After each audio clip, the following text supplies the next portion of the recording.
Good morning student. हमारे plus two economics का chapter 10 चल रहा है। आज हम करेंगे अल्पकालीन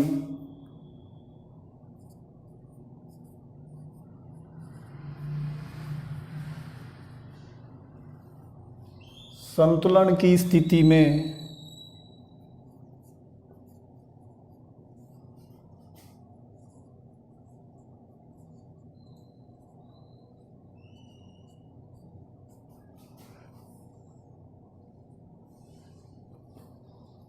लाभ की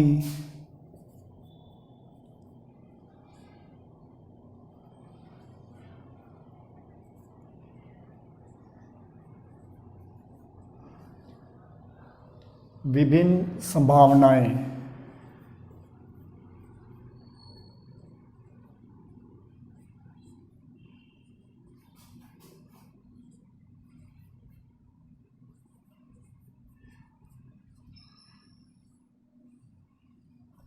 हम लाभ की विभिन्न संभावनाएं करेंगे।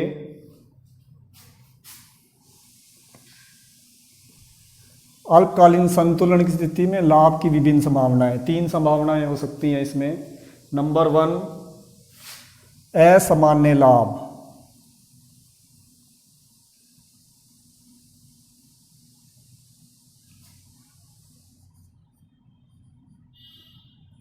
असामान्य लाभ जिसको बोलते हैं सुपर नॉर्मल प्रॉफिट।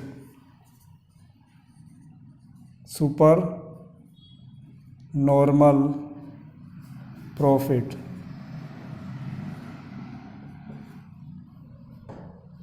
अब फर्म को असामान्य लाभ कब प्राप्त होगा? जब उद्योग के अंदर नई फर्में प्रवेश करेंगी तो फर्म को असामान्य लाभ मिलेगा।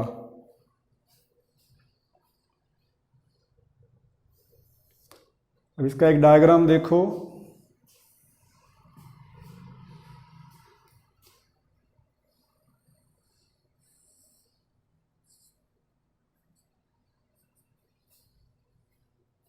इधर आएंगे आउटपुट,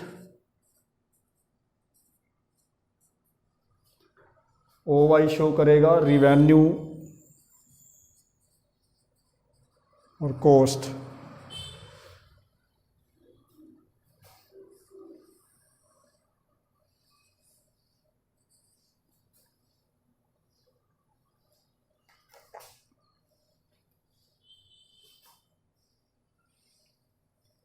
M प्रोडक्ट, OM हमारा आउटपुट हो रहा है।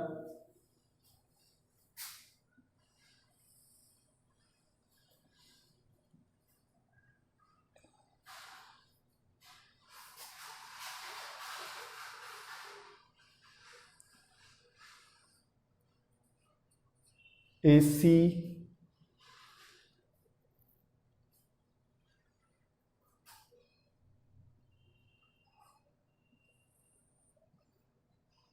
MC या E point, A point, P और B।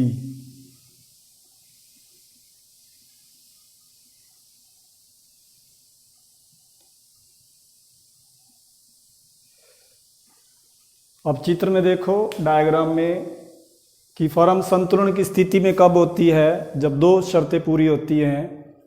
पहली शर्त थी आपकी MR MC के बराबर हो और दूसरा MC करो MR को नीचे से काटे। जो ये PP रेखा है यहाँ पर AR is equal to MR है, क्योंकि पूर्ण प्रतियोगिता की स्थिति में AR MR के इक्वल होते हैं। हमारी दो शर्तें थी MR MC के बराबर और MC करो MR को नीचे से काटे। अब देखो इस चित्र में OP मान लो कीमत है स्टार्टिंग में, और जो E पॉइंट है यहां पर फर्म संतुलन की स्थिति में आ रही है और फर्म को असामान्य लाभ कब होगा? जब AR ग्रेटर देन हो जाएगा AC से।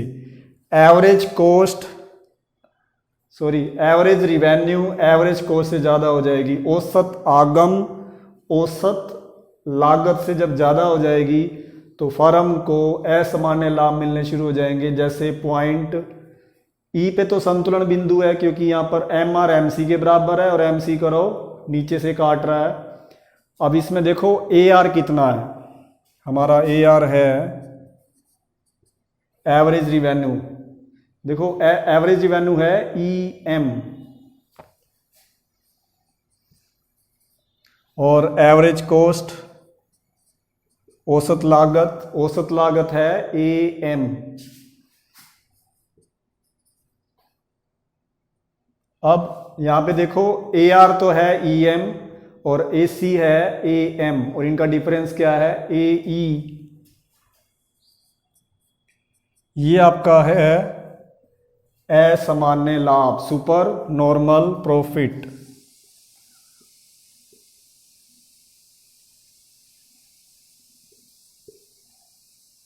पर यूनिट, प्रति इकाई असामान्य लाभ है ए ई। अब संतुलन जो उत्पादन होगा वो ओ एम होगा, जहां पर ई पॉइंट पर एम आर एम सी के बराबर भी है और एम सी करो एम आर को नीचे से काट रहा है। और अगर हमने फर्म का असामान्य लाभ टोटल निकालना है तो उत्पादन की कुल मात्रा ओ एम या इसको बोलते हैं बी ए इंटू प्रति इकाई लाभ क्या हो रहा था ई ए, प्रति इकाई ई ए। अब अगर हम इन दोनों को मल्टीप्लाई करके निकाल लें तो ये बन जाएगा आपका ई ए बी पी। तो ये क्या निकला सुपर नॉर्मल प्रॉफिट असामान्य लाभ ई ए बी पी, क्योंकि यहाँ पर ए आर ज़्यादा है ए सी कम है, इसको बोलते हैं असामान्य लाभ।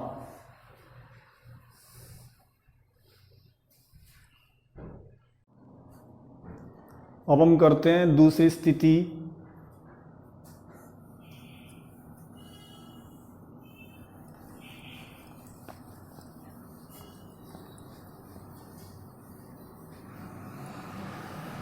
सामान्य लाभ,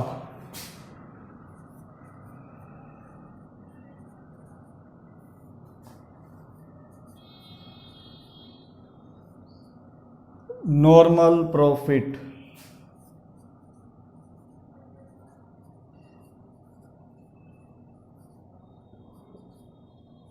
फर्म को सामान्य लाभ भी हो सकते हैं। फर्म को सामान्य लाभ कब होएंगे जब फर्म का ए आर औसत आगम ए सी एवरेज कोस्ट के बराबर हो जाए। एवरेज रिवेन्यू एवरेज कोस्ट के जब बराबर हो जाएगा तो फर्म को सामान्य लाभ हो जाएंगे। औसत आगम औसत लागत के बराबर हो जाएगा तो फर्म को सामान्य लाभ हो जाएंगे। देखो इसमें डायग्राम है एक,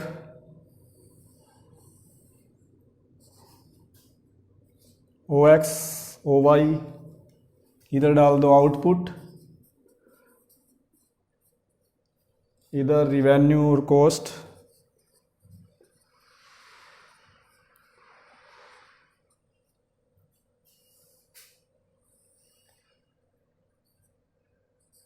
पीपी यहाँ पे A R is equal to M R, क्योंकि पूर्ण प्रतियोगिता है जिसमें एवरेज रिवेन्यू मार्जिनल रिवेन्यू के इक्वल होता है। ए सी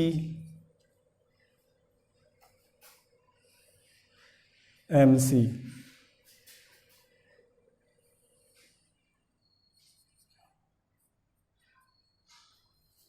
अब इस चित्र में देखो कि फर्म उद्योग ने ओपी कीमत डिसाइड की है।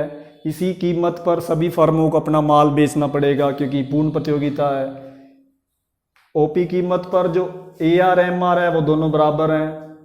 पॉइंट जो ई बिंदु ई है यहाँ पर फर्म संतुलन की अवस्था में है क्योंकि एम आर एम सी के बराबर भी हो रहा है। और दूसरी कंडीशन होती है एम सी वक्र एम आर को नीचे से काटे या M C is increasing, M C बढ़ भी रहा है ई पॉइंट पर और MRMC के बराबर भी है। और फर्म को सामान्य लाभ भी हो रहे हैं क्योंकि यहाँ पर एवरेज रिवेन्यू एवरेज कोस्ट के बराबर है। EM एवरेज कोस्ट भी है, एवरेज रिवेन्यू भी है। तो आपकी यहाँ पे चार चीज़ें आपस में बराबर हो गई, एवरेज रिवेन्यू, एवरेज कोस्ट,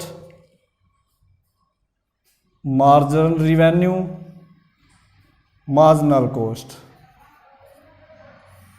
आपके ई पॉइंट पर चारों चीज़ बराबर हो गई। एवरेज कोस्ट एवरेज रिवेन्यू के औसत आगम औसत लागत के बराबर हो गई। मार्जिनल रिवेन्यू मार्जिनल कोस्ट के बराबर हो गई। सीमांत आगम सीमांत लागत के बराबर हो गई। तो ई पॉइंट पर फर्म संतुलन में OM आउटपुट किया जाएगा और फर्म को सामान्य लाभ होंगे क्योंकि उसका एवरेज रिवेन्यू एवरेज कोस्ट के बराबर आ रहा है।